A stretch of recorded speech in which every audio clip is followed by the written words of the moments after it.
जतिन राम मांझी को भी एक ही एमपी है, उनको कैबिनेट दिया है,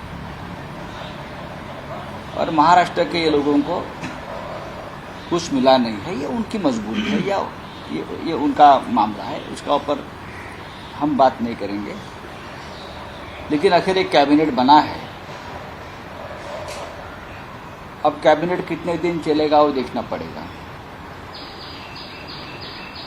जो हालात है, जो जानकारी सामने आ रही है, उसे तो लगता है पूरा मामला डामाडोल है। नरेंद्र मोदी जी को तीसरी कसम देनी थी, एक रिकॉर्ड, एक विक्रम प्रस्थापित करना था, वो कर लिया बस। अब जितने दिन वो खींच सकते हो खींच लेंगे, लेकिन इस खींचेतानी में देश का नुकसान होने वाला है। ये तो व्यापारी लोग हैं, दर दिन शेयर मार्केट से खेलेंगे। हाँ, उनका तो उद्देश्य है पैसा कमाना, लूटना। ये व्यापारी लोग हैं। ईस्ट इंडिया कंपनी गुजरात, उनको देश से कोई मतलब नहीं है। जब वे शपथ ले रहे थे कल, तो जम्मू कश्मीर में आतंकवादी हमला हुआ, 10 लोग मारे गए, 36 लोग घायल हैं। और अमित शाह जी गृह मंत्री चुनाव के दरमियान बोल रहे थे, देखो हमारी वजह से हमने 370 लाया और जम्मू कश्मीर में इतनी शांतता है, इतनी स्थिरता है। क्या हुआ देखो भाई, उससे पहले भी हुआ है, आज भी हो रहा है। आपको जम्मू कश्मीर की चिंता नहीं, आपको मणिपुर की चिंता नहीं, बेरोजगार, महंगाई के बारे में आपके पास कोई योजना नहीं। बस सरकार बनानी है, शेयर मार्केट की तरफ शेयर मार्केट चलाना है, स्टॉक एक्सचेंज चलाना है, व्यापारियों को, उद्योगपतियों को मदद करना है।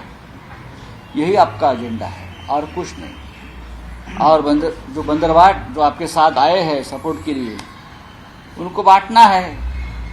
जनता का पैसा है, लूट सके तो लूटो, यही चल रहा है बस, और कुछ नहीं। मराठवाड्यामध्ये ज्या प्रकारे शिंदे गटाला एकच राज्यमंत्रीपद आणि काल नरेंद्र मोदी यांनी शपथ घेतली।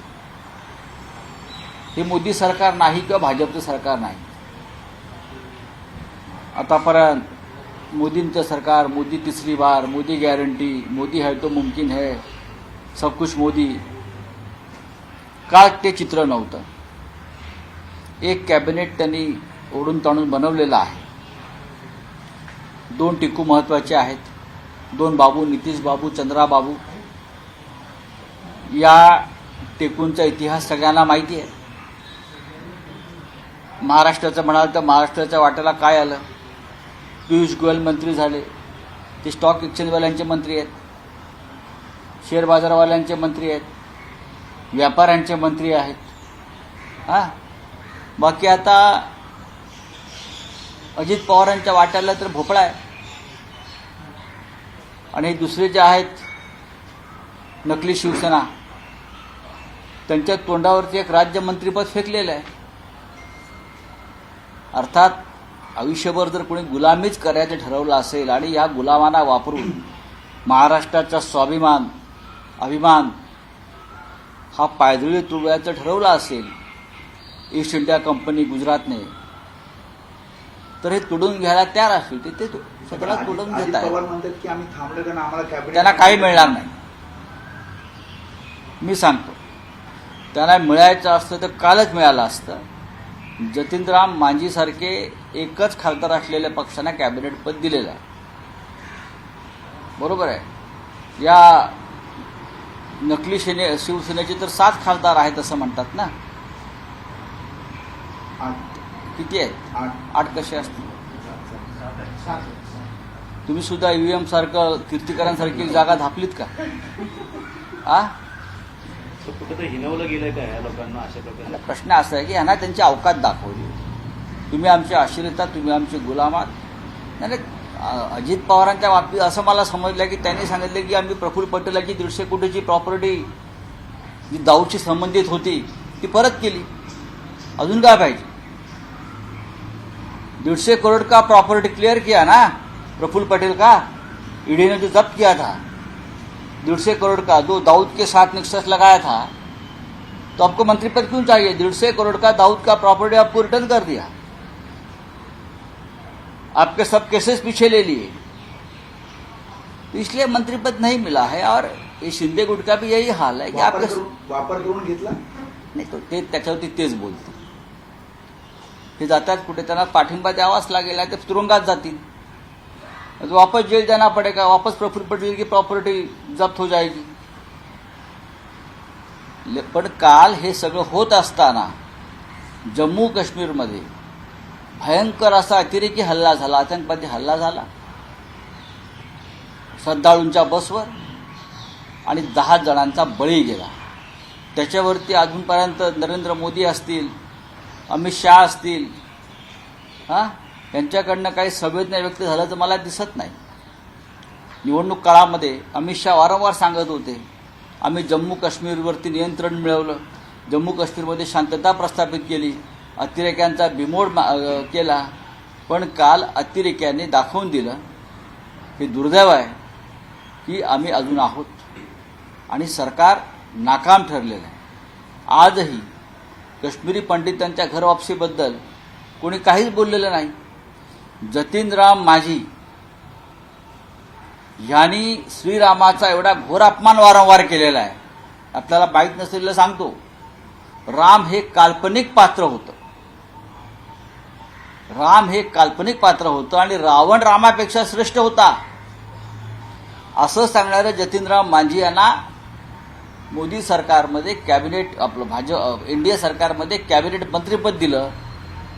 यापेक्षा कलियुगातला हा नवा अवतार काय असू शकतो या नरेंद्र मोदींचा?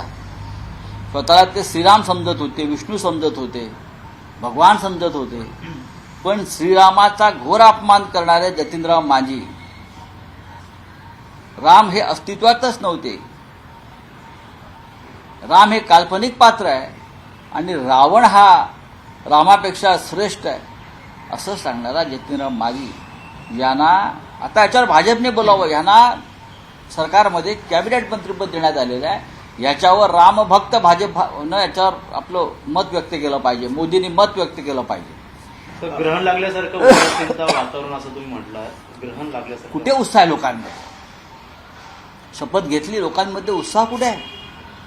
पाहिलं तर आपण लोकांनी थाळ्या बिळ्या काय वाजवल्या का? काय टाळ्या थाळ्या, कुठे आहे उत्साह लोकांमध्ये? हे ओढून ताणून खेटून जबरदस्तीने आणलेलं सरकार आहे बरं का। हे बैलाला रेडकू झालाय अशा पद्धतीचं सरकार आहे, म्हणजे लोकांचा विश्वासच नाहीये या सरकारवर। हे कसं निर्माण झालं सरकार? भाजपला बहुमत नाही, मोदींचा मुखवटा फाटला, इकडून तिकडून बहुमत गोळा करून तुम्ही सरकार बनवलेलं आहे आणि लोक म्हणतात वाह वाह तीसरी बार मोदी सरकार। कौन सा मोदी सरकार भाई ये?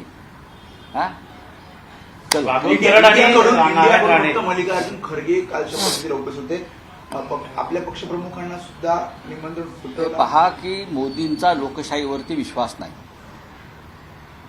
मोदींनी सातत्यानं त्यांच्या कारकिर्दीत लोकशाहीचा गळा घोटला। मोदी प्रधानमंत्री असतानाच त्यांच्या दुसऱ्या टर्ममध्ये त्यांच्या डोळ्यासमोर 150 खासदारांचं निलंबन केलं संसदेतून। अशा हुकुमशाही प्रवृत्तीच्या व्यक्तीच्या शपथविधीला इंडियाने का जावं?